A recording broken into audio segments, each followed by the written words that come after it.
and welcome to page 5 or 4. This is page 4 of the notes, and we're going to be looking at the direction derivative, but in this time with respect to a function with 3 independent variables.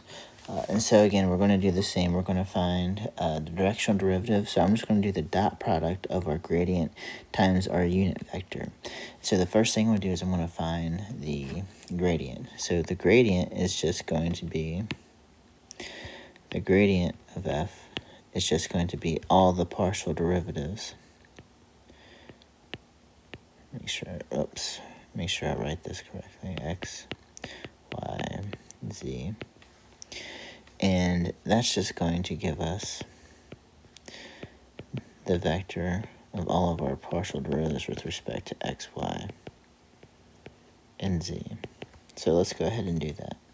So all that's taken to the 1/2 power. So another way of writing our function is going to be x, y, z to the positive 1/2 power. So when I take the derivative of that with respect to x, I'm going to get 1/2 x, y, z to the negative 1/2 times the derivative of the inside with respect to x, so it's just going to be y, z.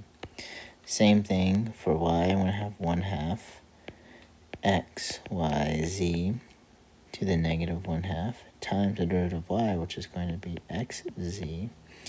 And then I'm going to have 1/2 for the partial derivative with respect to z, 1/2 x, y, z raised to the negative 1/2 times the derivative of the inside with respect to z, so x, y. Now, I'm going to go ahead and plug in for my values, and I have the point 3, 2, 6. So let's go ahead and plug in into our problem. So when we multiply, we're going to have x times y times z over yz. So let's go ahead and do x, 3 times 2 times 6. So 3 times 2 times 6 is going to give me 36.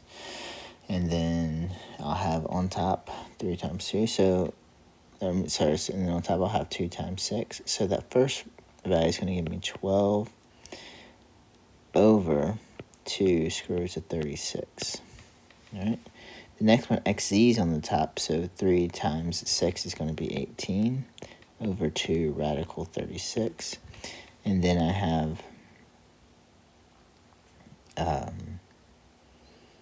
the last one, which is x times y. X times y is going to be 3 times 3, so I'm going to have 6 over 2 square roots of 36. All right, now that's just going to reduce to this. 12 divided by 2 is 6, and then square root of 36 is 6, so 6 over 6. So the first component's 1. The y component is going to be 18 over 2. That's going to be 9. Square root of 36 is 6. 9 over 6 reduces to 3/2. And then 6 over 2, radical 36. Radical 36 is 6. 6 over 6 is just going to give me 1, so I have 1/2 as my z component. And so that's my gradient at the point 3, 2, 6. Now I want to find my unit vector. Notice this is v. Is v a unit vector? Hopefully you've said no, because no, it's not a unit vector.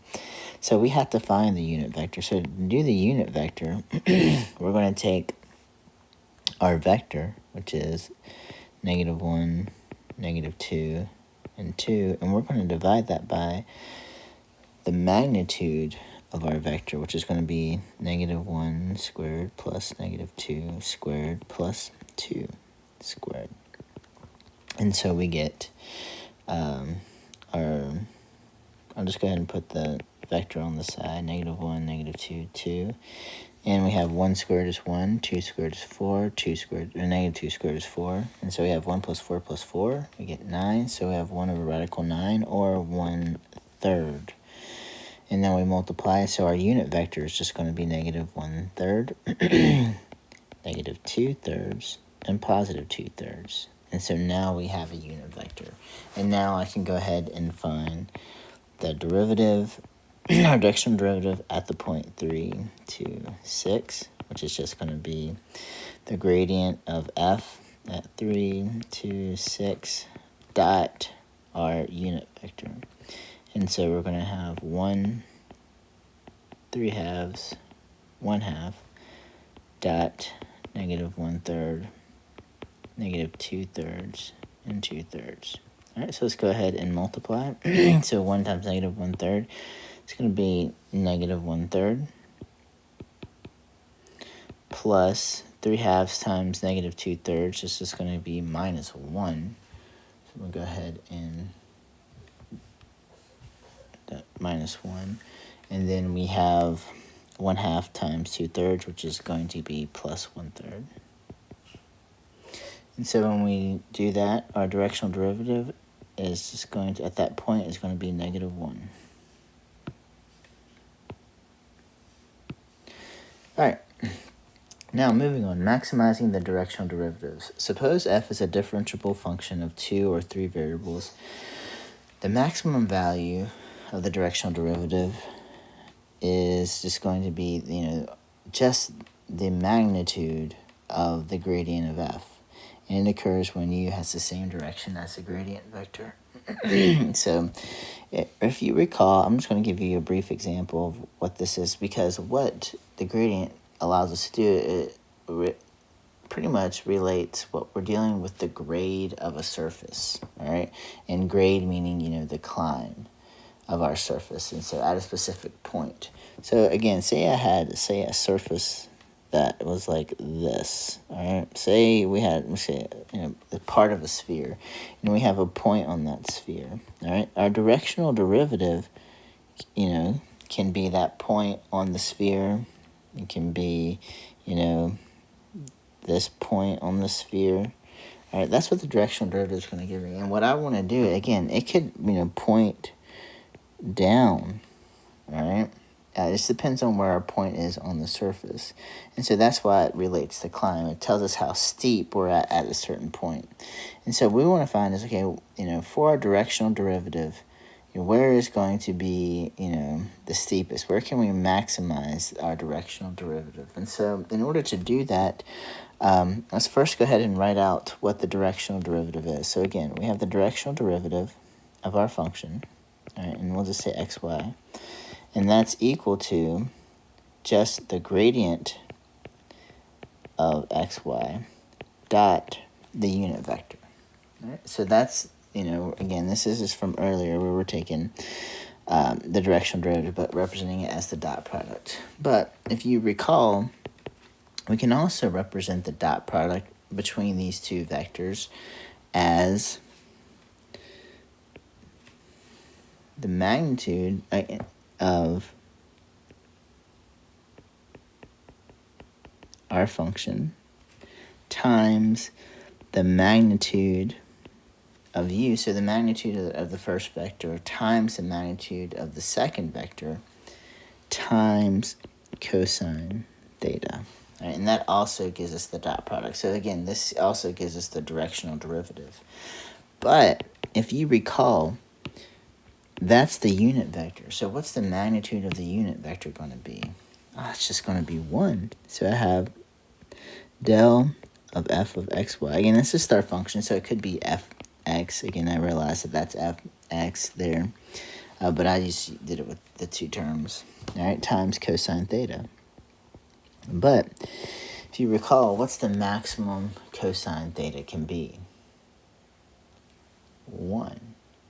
Or what's, the minimum cosine theta can be? -1. So if we want the maximum, cosine theta has to be 1. And so if cosine theta is just 1, then that gives us that the magnitude of our gradient vector is going to be the maximum for our directional vector. So that's how we can find the maximum rate of change at a given point, depending on which direction our unit vector gives us.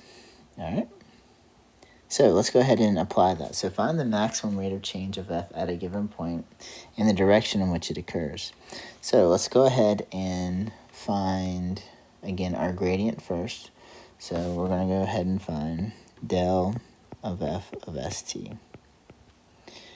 And again, that's just the partial of s, the vector, the partial of s, partial of t.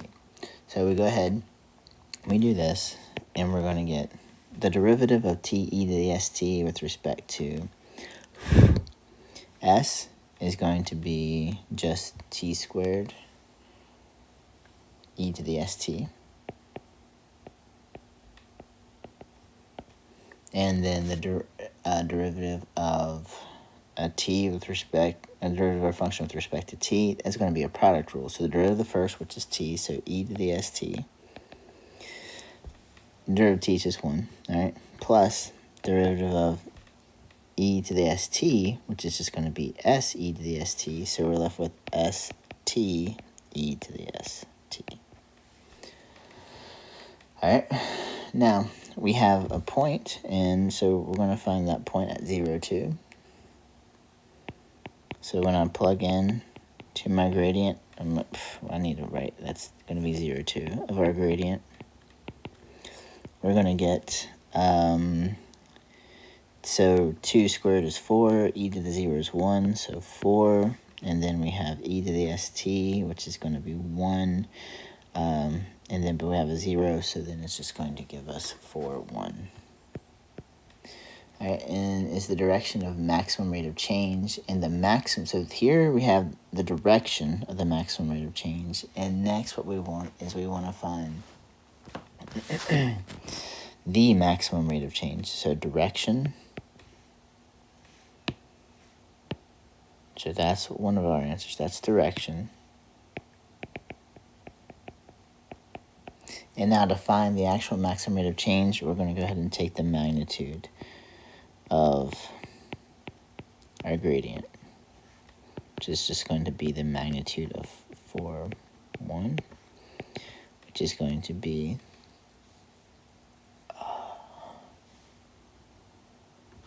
the square root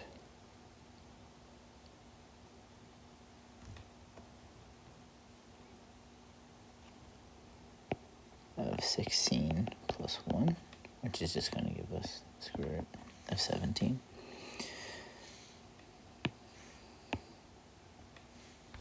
All right, and there's the maximum rate of change, and the maximum rate is going to be square root of 17.